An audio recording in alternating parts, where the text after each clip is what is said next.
Happy Saturday. Early.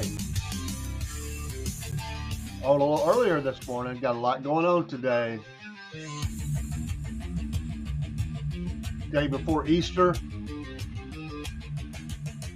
Dave the AM, your host. Good to be here. Good Saturday morning. Early. Up before the sunlight. Kind of been up and down all night, but it's good to be here. Happy Saturday. Happy day, Americans, or wherever you're coming from. Patriots worldwide. Patriots helping Patriots. Yes. In a sea of crazy, the voice of reason coming your way, at least somewhat. From the banks of the Southern Fried River and Studio A, which flows lazily along the Georgia terrain to Studio B in extreme southwest Georgia. We come to you this morning on a Saturday, a little earlier than we normally do. In fact, quite a bit earlier. Wanted to get up and get going. Got the Mayhaw Festival today. Rob's going to be there from 10 till 3 officially, but he'll be there a lot earlier than that getting set up. In fact, he's probably there or almost there or going there, headed there, fixed to head there. One of those things we say down the South. He's fixing to head. Fixing to. We say that a lot. We're fixing to. Means we're fixing to get in motion. Head to the Mayhaw Festival. He'll be broadcasting live from there later on. We'll be a part of that and helping out from the studio. Was not able to go, but we all have roles we must play in this thing called life. And mine is that I will be helping from the studio and working today. Yes, working. It's always amazing to me. Some people, they don't have any kind of, unless you're retired, some people just have no schedule. I have a schedule. I adhere to a pretty hard schedule, work around that, hammer it hard, do a lot of shows. But there is that thing called work. And then sometimes work is outside of normal operation hours, and you must go and do things really early or really late. And sometimes we have to work around that. And we do our shows that way, or I do many of my shows that way.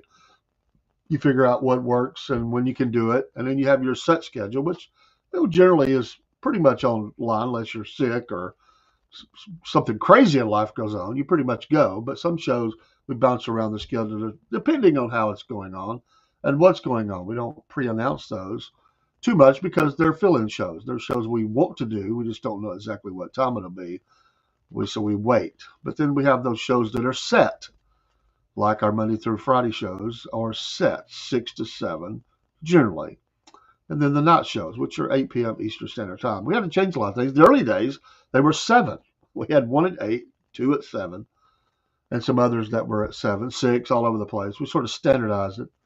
8 p.m. Eastern Standard Time for us seems to work. Gets a little bit of a later crowd in, so we adjusted all of them. It just made sense, easy to memorize. Don't have to worry about the bouncing schedule. We still would come on early with things. We'll still do that. Did that last night, but we make sure that we stay with that 8 bells. It just seems to work. We notice the later we're on, the more people kind of come in later is different time zones.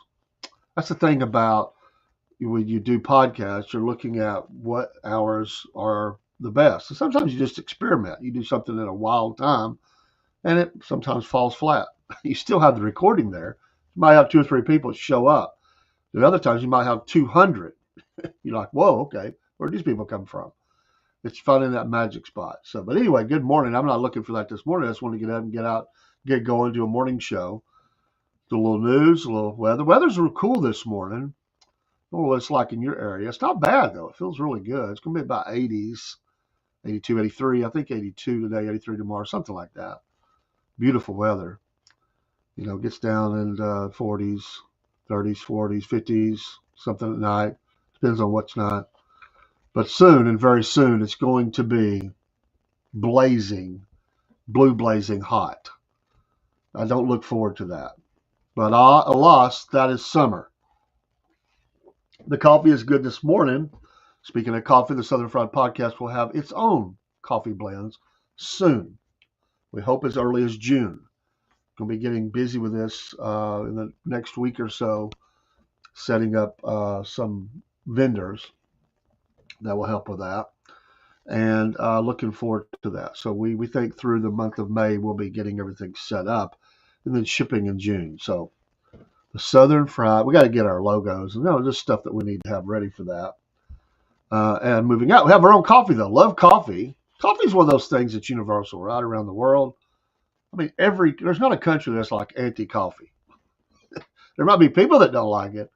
There's no country that's like, well, what is that y'all drink over there? Coffee? Oh, we don't drink coffee. I mean, everybody drinks coffee. It's like water. I mean, everybody will drink water. I mean, some things, you can't find in certain countries. I mean, some drinks and things, it's just not found there, or it's very hard to find. Coffee's not one of those. Changes blends, might be from different places. They might drink it different. I mean, some places you go, you drink a little small cup and your head explodes. there are those coffees, but our Asian friends have introduced us to some of those. You don't drink cups of coffee. You drink a small cup of coffee and you go into overdrive. It eats your stomach out. Killer coffee. But everybody likes coffee, Some might like Colombian better, Guatemalan, or other places, many, many other places that grow coffee in the warm climates. And some may like that. And they have their own blends. But coffee is universal. Everybody likes it. By the numbers. There used to be a magazine that come out from the Black Rifle Coffee Company. Those veteran-owned, veteran-ran coffee company. I like their coffee too, by the way. I love their names. The AK-47 blend. I used to buy that one.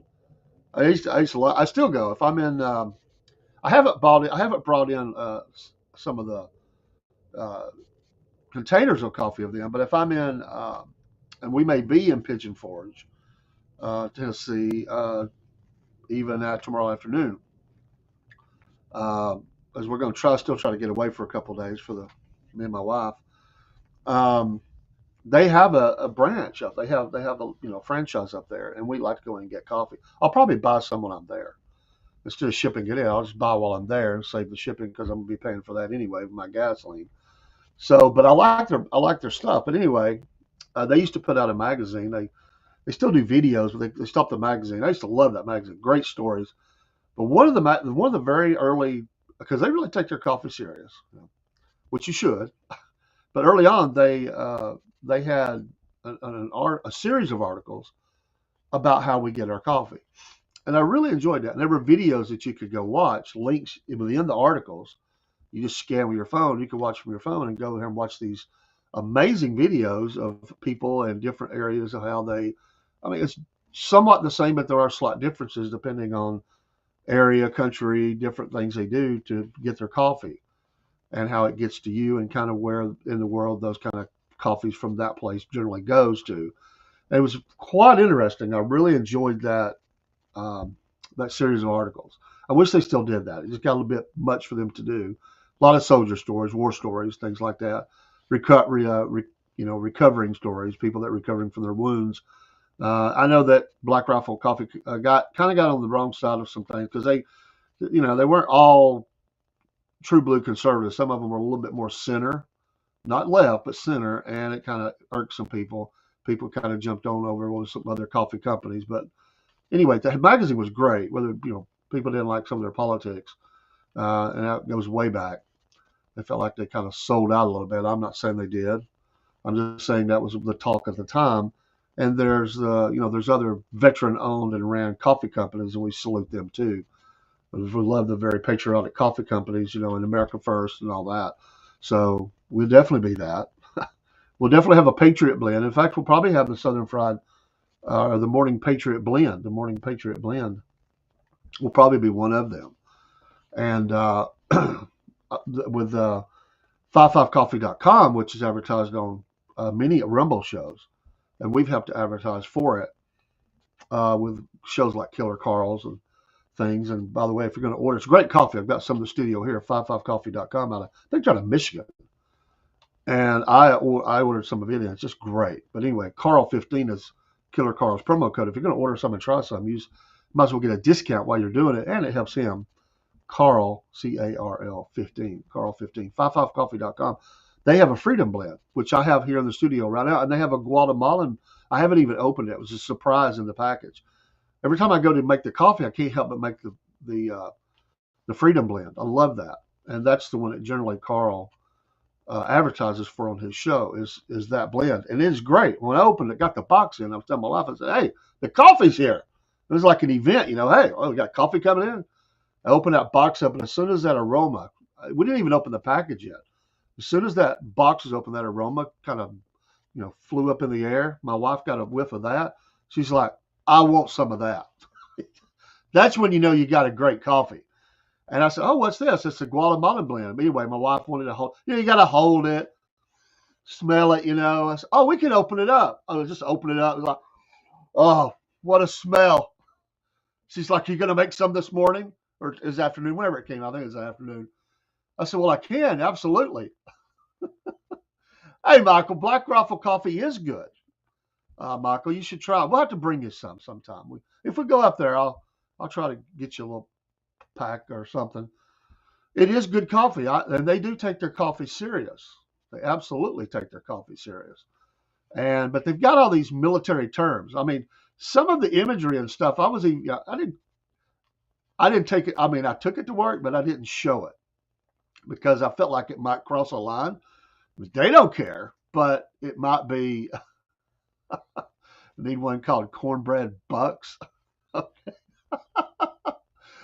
There'd definitely be a breadhead blend or something like that. I'm still working out. I got to get with Rob, but I think we're pretty well got the 4 figured out. But Rob's got this crazy one crazy named one he wants to do, and I'm like, I'm not sure. I mean, the Uncle Jeb, but he has, I forget what it was. I don't have a problem with the Uncle Jeb blend, but it was like it's supposed to be like kind of blow your head up.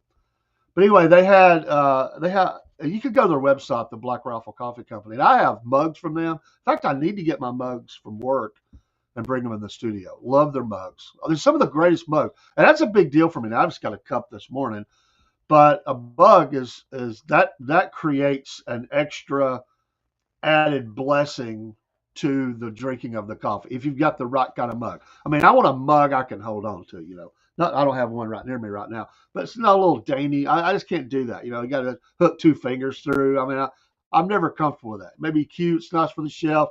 I want one that you can hold on to the mug. I mean, and it's got to have the right kind of rim around it.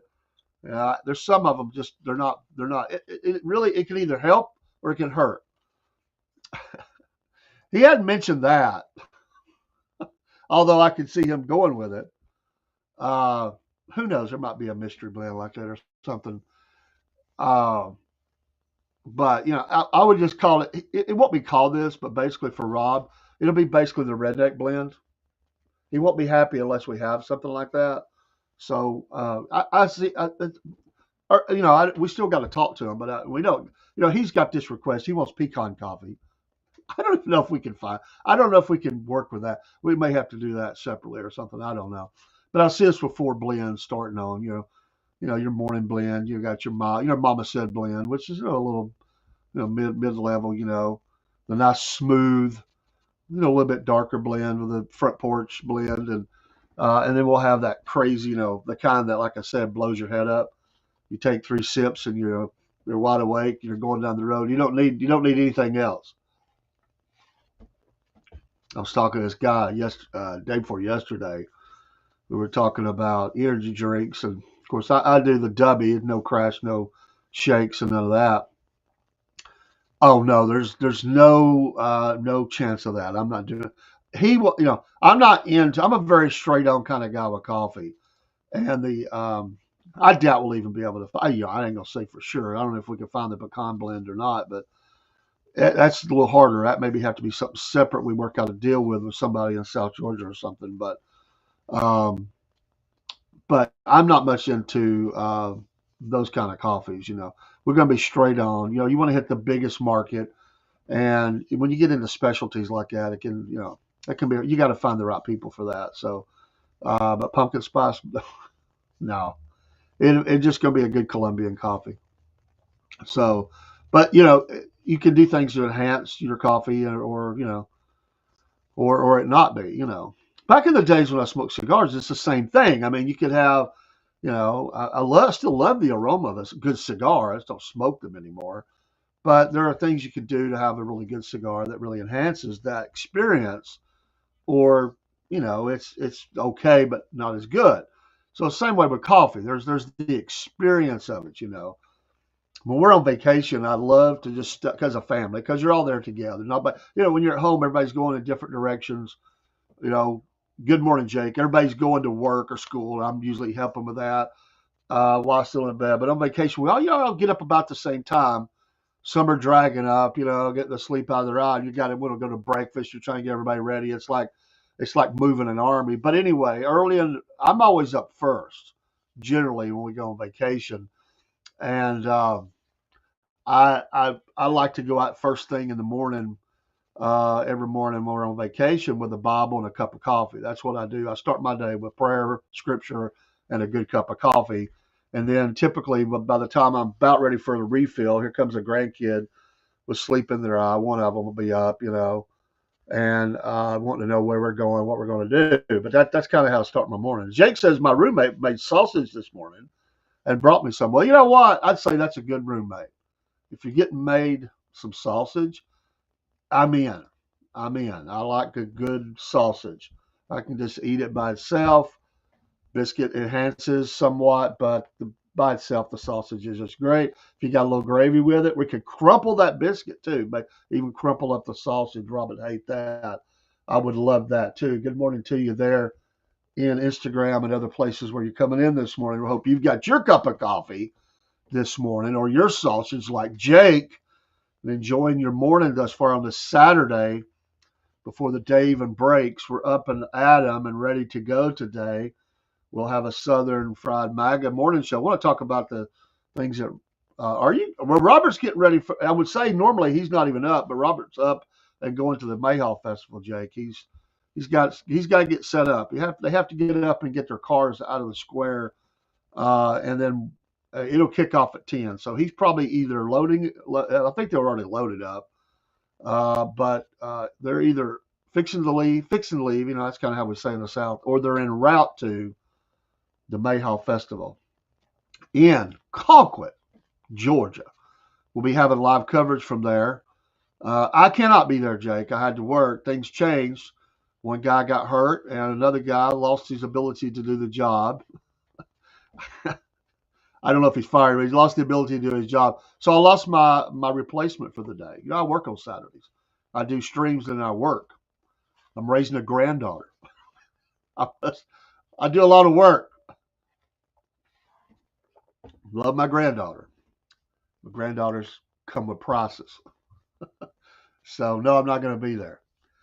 I did the Walker games yesterday for the special needs kids, and was anticipating being able to leave around noon and head south, and we wasn't able to do that, so I just headed home. But it's Rob's hometown, pretty much, and he doesn't live right in town, but he lives outside of town. But it's Rob's home. It's his back door, front door, whatever you want to say. And so he's got folks there that can help, and they're helping. He scrambled a little bit, but he's got it covered. Mostly we were okay. I don't think we have a banner because I was bringing the banner. I have two banners actually. I have four things like that. Well, intending to leave one with Rob when we did this first one, and I'd have one up here. But that just didn't happen. We'll figure it out. We'll figure it out. But the main thing is to be there meeting the people anyway. Uh, so yeah. Well, I don't have that in every picture, um, Jake. I don't have the puppets that the pictures showing on screen. So sometimes I do. But you have coffee, Jake? Do you have coffee this morning as well? I am going to talk again in the next show. I'm going to be talking about the press conference that the president had, um, and some of the things he had to say. Karl Rove was in the news this morning. I could care less what Karl Rove has to say anymore. And at one time, he was pretending to be this really nice far-right conservative. And Karl Rove is running his mouth a little bit this morning about the president. The people have Trump fatigue already. No, we don't. No, we don't. He said many Republicans and others, he talks about having Trump fatigue. No, sir, we don't. We don't have Trump fatigue.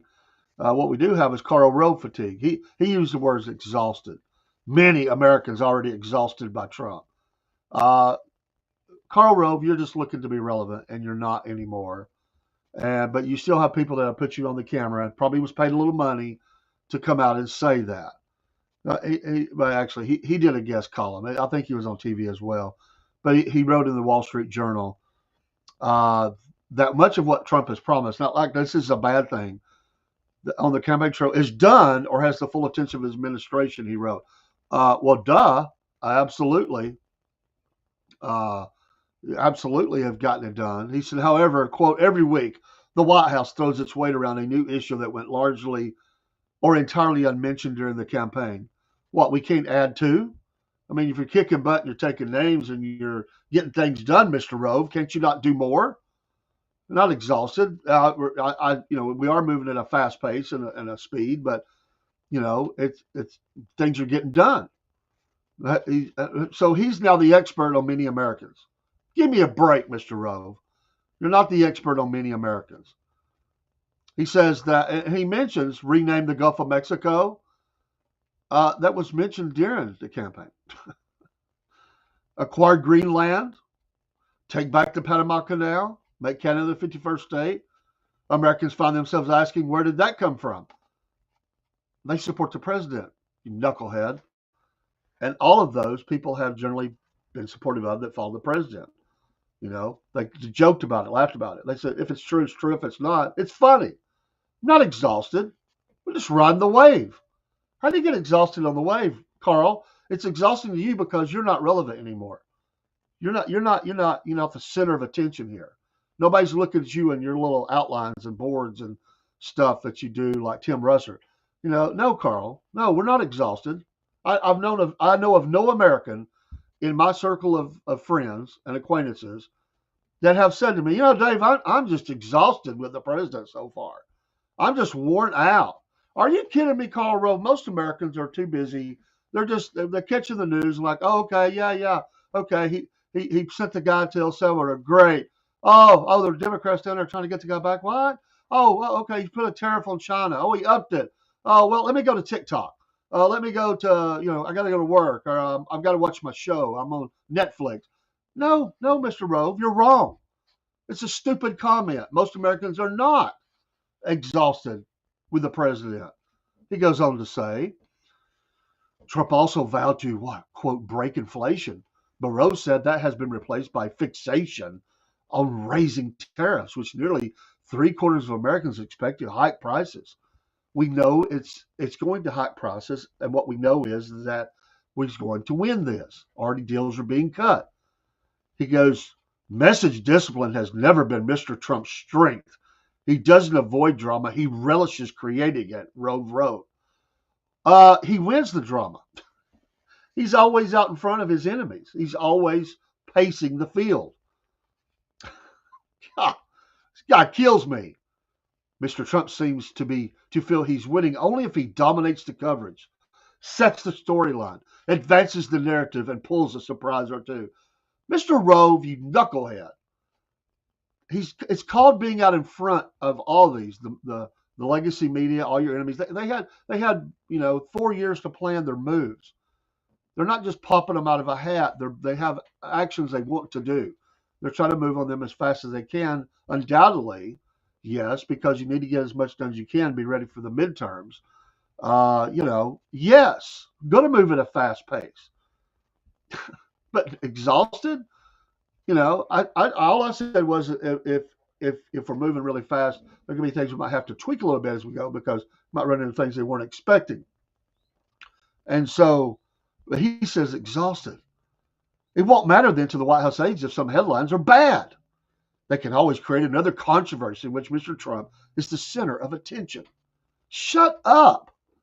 And they believe, therefore, comes out on top.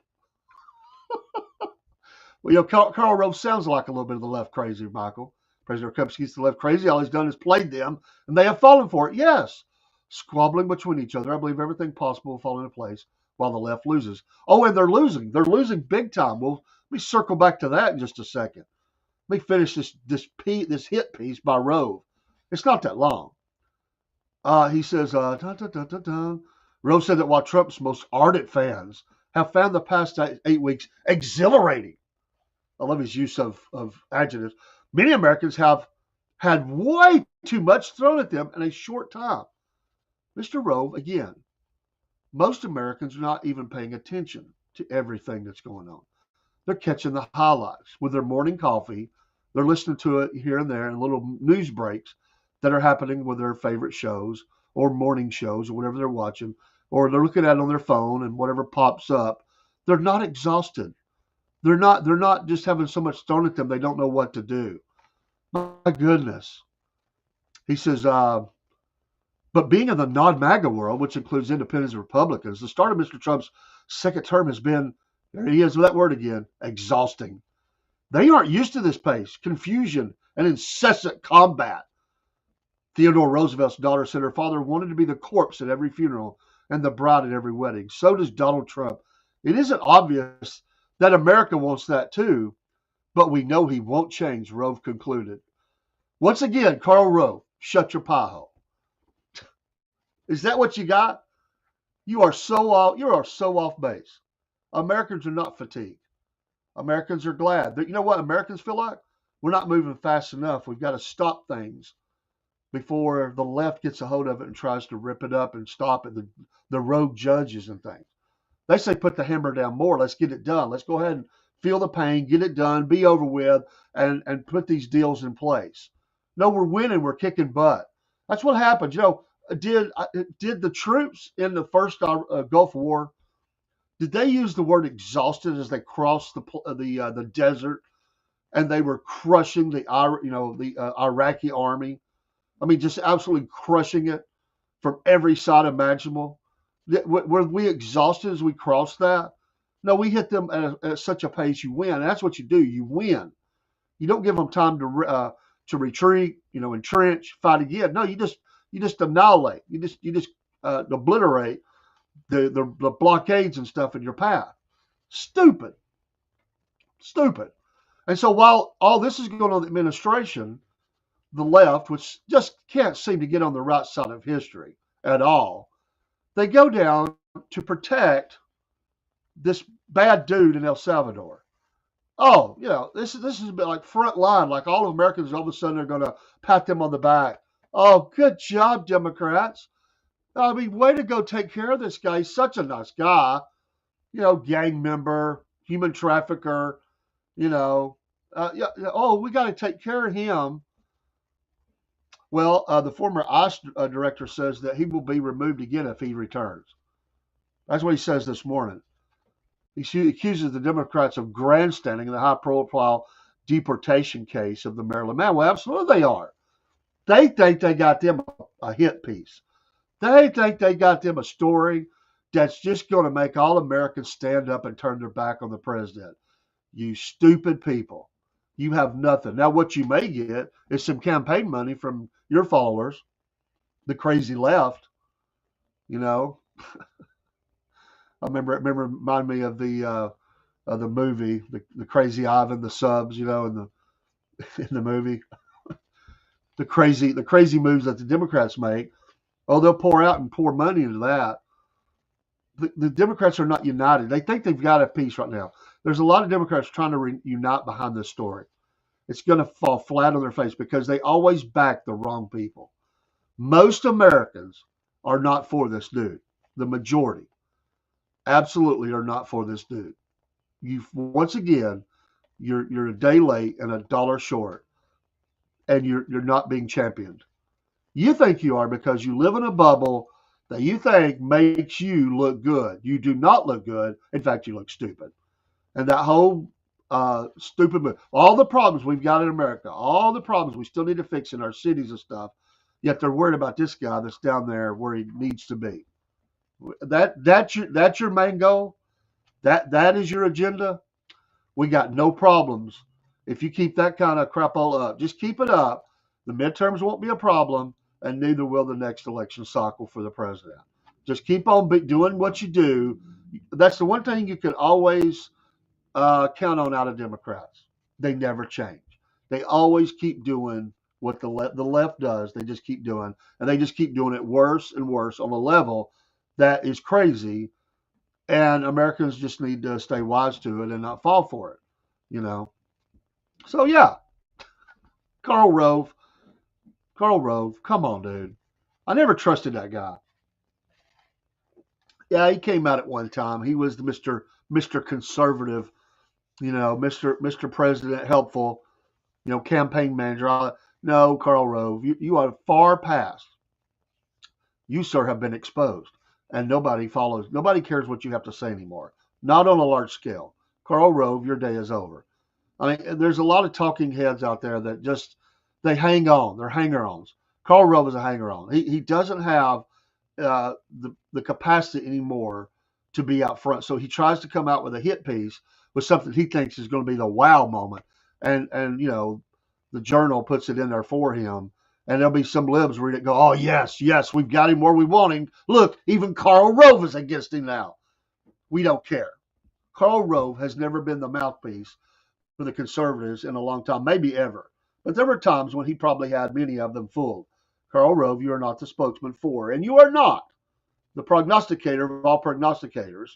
Even Punxsutawney Phil could outpredict your predictions.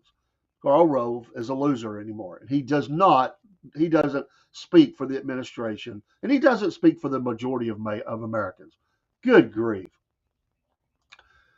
Trump's opened a high percentage of black people's eyes about the left keeping them down. They absolutely have. And every day more of African Americans are coming to the conservative side because they're concerned about their rights, where they stand, or, they're being left behind because they've always taken advantage of that. They've always treated them like they have them in their hip pocket, so to speak.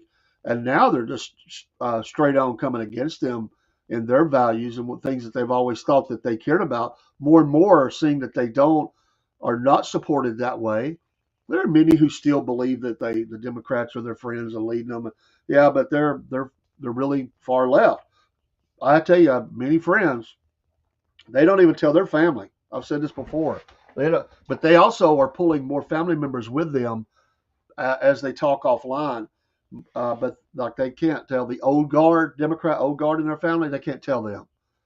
These are generally, now they're not young, but they're not that, they're, they're family, and some of them are a little older like me, but most of them are not. Most of them are younger, and they're coming over center right, and absolutely, because at the end of the day, we want to have a profitable America and everybody doing well and all the opportunities and everything, and they see how they have been treated, and that I understand it. I predicted for some time, not that I'm a great predictor, but you could see it happening. It was like, they're talking on both sides of their mouth. They've always done them like that, but they got just more pronounced. And when they really fell in love, and this again, it's not a slam job, but when the Democratic Party fell in love with everything, all the Hispanic causes, and trying to bring in the illegals, which were mostly from around the world, but let's be honest, most of them were Hispanic. The African Americans said, "Hey, what about us? What, you don't ever talk about us anymore. You don't ever say what you're going to do for us, And the communities were changing. In many communities, those traditional African American neighborhoods were flipping into Hispanic neighborhoods, and so the representatives naturally were tending to speak to more to those people of that background, and you could see that happening. And so even Obama even saw this happening. I mean, he kind of was putting on guard and he was trying to put things into place to stop some of that, but more and more, and they were already, if there was an exhaustion, they were exhausted with Obama, but then they got really exhausted with you know with Biden. They got really exhausted with him, and if you look at the extreme, now some of them are just, some of them do, but there's an extreme left that don't even mention the African Americans. They just take them for granted. They speak on everything else. They're talking about the Muslim community, or I said the Hispanic community, or the illegals, or whatever. They got this, and African Americans are sort of just stuck right there. It's like, well, I've always supported this party, but it's more and more left me, and I wonder if I'm really welcome on the right. And yes, they are. When they see that, and I've had people tell me that, I'm not pulling this out of my rear. I've had them tell, this is words I've had and phrases I've had expressed to me from people that said, "Hey, I was wondering if, are you a supporter of?" This goes all the way back to 2016. They would say, "Are you a supporter of President Trump?" And I'd say, "Well, absolutely, I voted for him." And they would say, "Oh, okay, I did too, but I can't tell my family that." And they would give me the reasons they supported the president. And I said, "I can't. My family, a lot of them, there's two or three. He's got a couple of cousins. We've all talked, on the side, but our parents, or aunts and uncles, if they knew it, they would be really upset with us and say that we had, kind of done something sacrilege, that we left the." He said, "I may not like every Republican out there, which we don't." He said, but he said, I like President Trump. I like him. He speaks to me." And the left doesn't get that. And so, yeah, you're right, Michael. He has, that number's been growing, and as well as some of the Hispanic vote also as well, because they were trying to corner the market on all that. It's all a game. It's a shell game. It really is. And way back, I was at the really in the 2016 election. That's when I noticed the Democratic strategy really started leaving. They didn't really speak on the African American causes as much. The platform didn't. It kept it there, but only slightly, and it was noticed. And then going forward, that's why, if you'll notice, that's why Biden was pushing so hard, because he was trying to tap back into that a little bit. That's why he come up with the corn pot story and all that crap. Nobody believed that. If you did, you're foolish. I mean, these whole stories he had, where he was trying to, "I was always a friend of the African American community." No, you weren't, Bob. But he fooled some. Mostly he didn't. And President Trump's messaging was definitely strong in that way, and was pulling that way. So, and then Kamala is a whole nother story. She's not tapped into that community at all like she thinks she is. And so, yeah, more and more of them pulled away and voted the dreaded R. They would never tell nobody. And that's why, if you go way back, and I'll say this, probably need to take a quick commercial. If you go way back and you look into those precincts in Philly, remember when they had the groups that were up there that was watching, and they were asking people, they were going in, Uh, they were asking people that were going in making sure nobody was going to vote Republican. Why were they worried about that? It's the heart of Philly. You know why? Because Black Americans were starting to vote for Trump, and they were trying to control that message. They were threatening them as they came in, and nobody really did anything about that. There were people that turned around and went home. There were people that threatened and say, if you vote that way, we'll be visiting you. We know who you are. Voter intimidation. They talk about voter intimidation on the Republican side.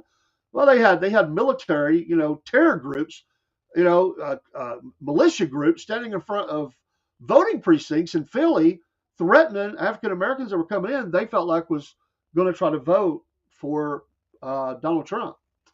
Celtic Blacksmith. Good morning. It's no joke, Jack. Not kidding around. He did. That dude tried to sell that story. Oh my gosh. It's not like a guy coming around like a door to door salesman. He's in like it's because salesmen will chameleon themselves to be whatever you want them to be to sell. I remember once we were buying a car for my son, and the guy was really nice, as African American, and he saw my son's necklace, which was it had the Southern battle flag. It was like a choker necklace, he liked, and it wasn't the whole thing, but it had little charms in it, and a couple of them were. And the guy's talking to us, and he goes, "Oh, hey, what's that on your necklace?" And my son says, "Oh, Southern flag." And he goes, "Oh, I just love that flag." And you knew right away he was lying. I just knew it. That's what salesmen do. Well, politicians do that crap too, or used to. Oh, they just chameleon. Oh, yes, I'm for you. Going door to door. Oh, yes, let me write that down. That'll be at the top of my agenda, ma'am. Don't forget to vote for me. And then they just throw that in the garbage when they got down the road. I mean, that's the old. But Biden goes back to that kind of day. But he did. I mean, you saw those things. He's standing out there, and he goes to the black church, and it's all lies. I mean, and sadly, the old guard, they knew, they weren't going to join forces with President Trump. They weren't going to do that. But they welcomed him, but it was a guarded, this last election cycle. It was a guarded welcoming, where they even mentioned sometimes, "I've explained in no uncertain terms to the president what I expect him to do." I mean, they got even a little more like, "We're keeping him in line, like he better do what he said he's going to do, but he has our vote." It wasn't the slap on the back kind of thing that it used to be. Biden had lost some credibility even in the old guard down in South Carolina. They put him on notice, and some of them full on shifted to Kamala, and that was funny to see. Celtic, last time Dems interfered in his voting post, the president Republican voters ever were. Well, it's just saying truth. I mean, yeah, absolute truth. So, there's a history to it. There really is. And, so to Michael's point, there's that number's been changing a little bit. And so I think the African American vote is something like 17% of the overall vote. It shifts a little bit. It depends on how much people come out and vote, but about 17% of that, I think, or something. It might be higher in some areas, but overall. And so if you pull a few percentage points away, that does have an effect. It may not cause you to win in some areas, but in other areas it might. It really, or it might reinforce that win or whatever. So he could see that. That's why he was saying things like, "I might win California," because he did pull a lot of Democrats over. He did the first time. He did the second time. But the numbers are not, extremely high. But there were data points there to suggest that the numbers shifted. And so he could claim that. Good morning, Steve. How are you doing on a Saturday? What does Steve do on a Saturday? Just chill out, hang out, no blacksmithing today, or maybe you go out and you just chill, watch some shows. I know you. And I hope you have I hope this Sunday. I hope or Saturday or Friday. The Friday. Did you have a live last night? I'm thinking. I don't know why I was thinking Sunday, because we were talking about a Sunday live. Did you go live last night? I was busy with other things, and I didn't look and see if you did. But I do. If you did, I'll go back and watch it, because I've been missing that. I hope he was able to, since the tranny's fixed. You'll have to go. Usually, I lay around like a slug and do nothing, but I gotta get some work done. Oh, that word work. I want to say thanks to my son who come and mowed my grass. Looks great. I appreciate him. He worked last night, but Thursday he got my yard mowed. It was great. Well, that is one way to put that, Michael. I like seeing the left urinating in the wind on everything they do. Absolutely. Oh my goodness. Welcome to all that are in here. We got quite a few folks coming in. We appreciate you, especially on X. Thank you this morning. Oh, I just love those things that set them off too, like drill baby drill. they just they just went crazy. Oh, he did go live. Yeah, went live. You didn't miss much. My heart wasn't at all. Oh, I shut it down after 40 minutes or so. My internet connection is solid now. Yes, I will go watch the 40 minutes, Steve. I'm a follower. I'm a fan. I'll go watch it. If nothing else, just to experience the forge, the sound of the forge, or the look, the seeing the flames. I'm a fan. I'm in. I meant to look. We had so many different things going on last night. I was really trying to. I went on with another show, which I don't normally do, but because I missed the morning show, I was uh, I was broadcasting during that time, during that 40 minutes or so, or most of it. And then I shut down, restarted to do the front porch talking, and so that's why I missed it. But I'm glad the internet. Did you run it through like the cord out to the garage or? Oh sure, yeah, we see it. Yeah, Senator of Maryland's planning on running for president. That's why he's grandstanding. Yeah, knucklehead, go ahead and run. Make our day. Make our day. Run for president. Oh, him and Gavin, or him and Shapiro. Some say Shapiro's going to run now. And what was it? Someone said that he will run and claim that he was attempts were made on his life and try to gain sympathy for that in the next election cycle, which is a horrible thing. And his life was in danger. I mean, that was a horrible thing. Um, okay, yeah, just ran it out the window like an extension cord. Temporary fix. I get it, man. I get it. When we were putting power in the studio here, we were trying to decide what way we was going to do it, and we started to go for the quick, easy. And my son was like, "No, we're gonna dig it. We're gonna get it get it buried and everything because we've had some powerful storms come through, and we were trying to not have anything else up there. We have a couple of trees in the back and stuff, so we ran it that way. It took a little bit longer, but I'm glad we did it that way and keep it protected that way. So I get it, but yeah, hey, the quick fix, who hasn't done that? It's kind of like a camper. You just float that cord out there and and run it. Power goes out. Somebody, you got a generator. You run that out. I've never owned a generator. I probably should. I don't know why I've never gotten one. I've never had a generator though. I just never have. I've thought about it. I thought about getting one, but I just never have. I guess if I lived a little further out, I probably would. But I would like to get some of the new technology and stuff. It's not new tech, but it's better technology. And I would like to get a lot that there's so much solar stuff now that you can do that is really neat. We got the solar lights and all that, but there's other things you can do. You could do in a quick fix. You can have those that you could actually use the solar on. Uh, so those are pretty cool. So I'd like to get the. I used to be a ham operator, but I'll let my license go. I still like to get emergency radio and stuff because disasters do come and could come, and in the future could be major. We just don't know. That could be because of things that happen in the world. So and this power grid that's in America has problems. I mean, it's certainly the electrical grid in many parts of the nation has a lot of problems.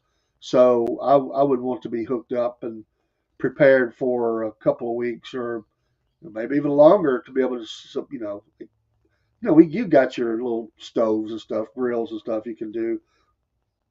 So even I've got one. Even if I had to, I could gather wood or something, if I had to. But it's nice to have options. You just want to be prepared for stuff like that.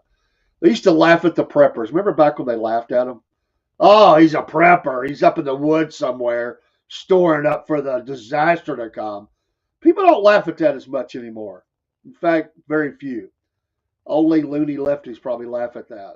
But I wonder how many of them are building the bunkers. A lot of your leftists are building the bunkers. They've got the little, safe room underground. Some of the rich and elites, that's become a leftist playground, is to prepare like that. Steve says, I have a 300-watt solar pack. Cool. And a 100-watt foldable panel for emergencies. Just for little stuff like phones, lights, etc. It won't run a fridge, but it'll keep little stuff going. That's kind of what I want to do. Yeah, I would like to do something like that. I just need to get there. I haven't done it, but I've thought about it because we've had some, even if it's just storm damage, we've had a lot more and powerful storms coming through our area, seemingly than we did closer together than I ever remember. I don't know if the jet stream has changed directions down. I think it dipped down and kind of went right through us, something. I don't know, but Michael's in the area. He can say that. I mean, it just seems like, and we're not, we're just, getting in the heart of these storms, and the summer storms will be coming, and we've already had some pretty killer storms coming through. So yeah, I'd kind of like to be a little bit more prepared like that. But I thought about getting a full load one too. I saw a friend of mine had one for sale, and it wasn't actually bad. But I would like to do that.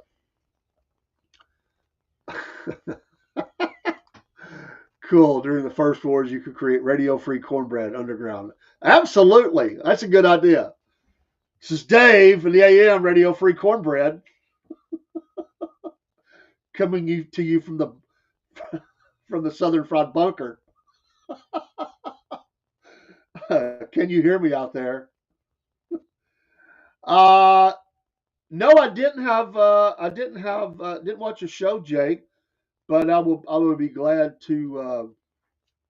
I'll go back and look at it. I saw you put that up earlier, but I would like to. Leftists crack me up when they post videos about survival gear. I imagine them running into the woods with a backpack full of the aka teddy bears and clips, so they can stand there and scream. Ah! Oh, yeah, they're about as prepared to run into the woods as Biden is. I mean, just imagine the left will be eating each other if within Bel Air and places, they would be eating each other up, destroying each other, for survival. It would be like a new reality show. We go live from California. We're on the Pacific Coast. California liberals are in the streets fighting, slapping each other. I have to have power. My phone is dead. We're running out of water. It's Trump's fault.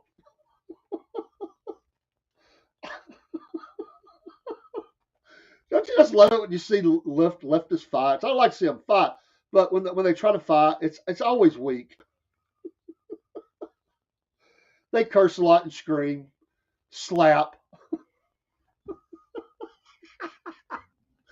They've been looking for a place to plug in their phones and complaining that there's no Starbucks. Yeah, that would be survival time for them.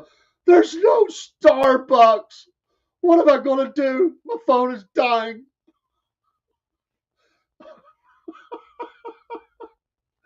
Oh, man. They have a whole different set of values, that's for sure. Oh, you got Jake laughing. Mississippi. Yeah, the survival, the prepper, the lefty prepper. They've got the little room in their basement or something. Oh, we're prepared. We're preparing for, in case the president destroys us. We've got our room. We've got one area just for meditation, yoga. Oh, oh well, of course she's going to say that, Michael. Oh yeah, that's the left way.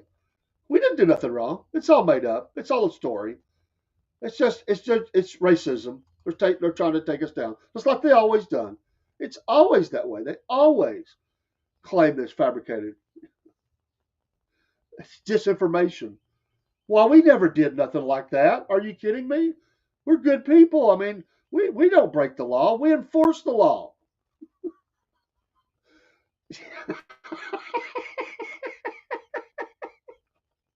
No doubt. Oh my God, the Target is closed. I can't go. My wife, bless her heart, every Christmas she would drag me to the Target. That's about the only time I ever went in there. I boycotted it many times because of their company policies. My wife would say, "There's something at Target I want to get. Uh, your sister at Target," and I'm like, "Really?" I would, you just kind of buckle in, and you're like, "Okay, we're going shopping. Let's go shopping. Let's get it over with." I'm all for, just putting the head in the, facing in the wind. What's the plan? Well, we got the plan. We go here. I kind of time it out because another traffic is going to be bad. So we go get all of our shopping done. And she would say Target. I'd be like, no, not Target. No. I mean, it's like I would fight through hell rather than go to Target. And so we go there, and you're walking around, and the place just creeps me out. I'm serious. Walking through there, and some of the people, just having to deal with it. People are looking at you like it's almost like they're sizing you up. Like, yeah, yeah, you look like MAGA. You're not supposed to be here. You can see him whispering. He's on my aisle. I need to go look. There's something I want to buy there, but there's a MAGA guy over there. That's the way they make me feel. Oh, Michael, they're making up a deal that the Gen Z's is coming down and make coffee like they invented it. No doubt. Oh man. I wondered how the left would respond if, like, the Chinese or Russians were landing in their community. Like, they were the parachuting in, the commandos. They're just massive, soldiers coming down out of the sky. Yeah, imagine how they would react. Would they run and hide? Would they welcome them, try to bring out, oh, we're welcome to America. We're so glad you're here. As they're getting shot, they say, well, we're your friends. We love you people. We're the good people here. We're friends. We don't want to fight. We're friends. And they're demanding them to, where's your weapons? Well, we don't have any of those. We're all of God's creatures are our friends. Welcome. Would you and your fellow commandos, would you like to, we'll cook for you. We'll call in. We'll get some call out. We'll take care of you. You're welcome to stay at our estate. Oh, we're just taking it. I mean, they're so stupid. I mean, they'd be like, it's great. They'd be out there cheering. Yay, the Chinese are here. Oh, look at them coming in. Goodbye, America. And then they're dead and worked in concentration camps, slave camps, labor camps. They'd be like, what happened? We're your friends. Why would you do us this way? Oh my gosh. Can you just imagine? That's the sadness of it. I mean, it's like they just think like, I remember one of them. I think it was Kamala. It was Kamala or one of them. I can't remember. It was her or one of them. And they said, oh, it's all about the jobs. If we'll just get the terrorists some jobs, if we'll get them some jobs in the Middle East, the killing would stop today. They just need a job. They don't have a job. If we could get them a little job, they could take care of themselves. They would make money. We give them some educational opportunities, and that's just what we got to do. We got to invest. We got to bring jobs. It's all about the jobs. We're the Democrats. We bring jobs. Are you kidding me? Do you really think you're just going to plop down the 7-Eleven, the Starbucks, and all that? Hey, come on. We got applications to get you a job. Lay down your weapons, friends. We're here to give you some jobs, and all that's going to stop the kill. I mean, they're stupid that way. It's like the ABC personality. What was her name? It was in Japan during the Fukushima. And she's, oh, y'all recycle. Y'all recycle. That's so sweet. I love it that you recycle. Well, yeah, you're right, Spartan. I will agree with you there that they don't need to parachute in. It's just the thought of it. I think of those movies, you know. But yeah, they do come in and are buying land and things. So you're right, Spartan. Absolutely right. But it's it's the Red Dawn thing. I think of Red Dawn. So at one time, MAGA guys were going around to leftist homes trying to get them to house migrants. That showed the hypocrisy. Yeah. Oh man, we fixed so much. Karl Rove, we have fixed a lot of things, but Mr. Karl Rove, there's still so much to be fixed. I mean, we've scratched the surface to what needs to be fixed. No, no, no, no. Well, I mean, there's a lot of places that there are a lot of things that the Americans do bow the knee to. Spartan, they sure do. So happy Easter weekend. I hope that you find your a place of worship tomorrow. Many of you may do sunrise services. That's a very popular thing. Rove is like Bolton. Yeah, he is. I can't stand that guy, Karl Rove. I just don't even want to see him on TV. I'm so tired of that guy. His flame shot up and down really fast, but he has shown his true colors more than once. So Karl Rove, shut up. Oh, but yeah, find you a place of worship. Um, Celebrate this weekend and what it represents is absolutely wonderful. That the risen Savior. If you're not a Christian, not here to disrespect your belief systems, but this is the weekend that we celebrate, and we celebrate the risen Savior every day because it is to be celebrated every day. But this is the weekend that we really celebrate that, and the debt is paid. And all we must do is accept this free gift that Christ offers, and the services tomorrow will be special. They're all special, but this one has a little bit extra something to it, and there'll be a lot of special programming, I'm sure. There used to be some folks that would do a live scene here, even in Chattanooga. They would be in the East Ridge area. I don't know if they'll be doing that today. Sometimes I'm going to work on the Saturday before, you will see that. And there used to be a guy that'd be up on the cross, just representing. You look like Jesus, but he would see that. And so a lot of activities around the world. And I pray there's peace. You hate to hear mass killings on Easter Sunday, but we're going to have a lot of programming on through the weekend today and into tomorrow, and especially the Mayhaw Festival. Rob will be coming live from Colquitt here after a while. This thing don't kick off till 10, so I'm sure sometime 10 or a little after he'll be on. I'm going to take a break, and I've got a couple things to do, but I'll be back with Southern Fried MAGA show here shortly. We'll talk about the president's press conference and some other things. Thank you for all being here. We appreciate all of you. You're a blessing to us. Thank you for those that are following an X and Rumble and different things. We appreciate that so very much. Your support is amazing. And we appreciate your support of other fellow podcasters out there on Rumble side, especially, who are just excellent. Just love watching them. That's the only thing if I could wish for something, it'd be to have more hours in the day that I could capture all of the shows that I would like to watch.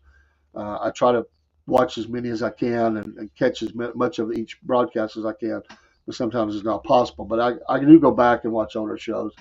But there's some excellent podcasters out there, and I really enjoy watching them for their entertainment, their knowledge. They get me fired up. Sometimes it's very heartfelt kind of program, and we try to cover a full gamut here too of different things and give you many things to look at. Thanks for all those that's been here this morning. Steve, get your work done. Michael, enjoy your morning, and have a great Saturday. The weather's going to be beautiful, at least in our area of this great country. and hope yours is as well. We'll be back on soon, I promise. I'm going to run and I got to get a couple things for my wife, and then take care of her, and we'll be back on soon, very soon. I'll be broadcasting pretty much live all the way up till about 12:30. I'll turn it over to Rob. We'll still be broadcasting. Rob will be, but I will be departing for work, and we'll chime back in in the broadcast from work here and there. So, and that will all end around 3ish, 3ish, somewhere in there. So we'll have a good 4 hours or so. Gonna catch the parade. I think that's first thing. I always like a good parade. We'll see what Colquitt has put together for the May Hall Festival parade. I hope all that works out. It's a lot of moving parts today, so we hope that all that will work out. It's our attempt, and so we're learning as we go. And Rob's learning, and he was anticipating me being there helping with that. So I'm helping from afar. I'm not right there. So, well, that takes half a day. You got to decide which things you need to work on, and you make a list. It's like, maybe. Then by the time you get through the list, you take a little nap or decide to watch a program or piddle with something. Like, oh man, it's noon already. I haven't done anything. Then you run around, rush around, get a few things done so you can actually say you did some work. Yeah. Well, once you lock into something, maybe you just stay dedicated to it. So,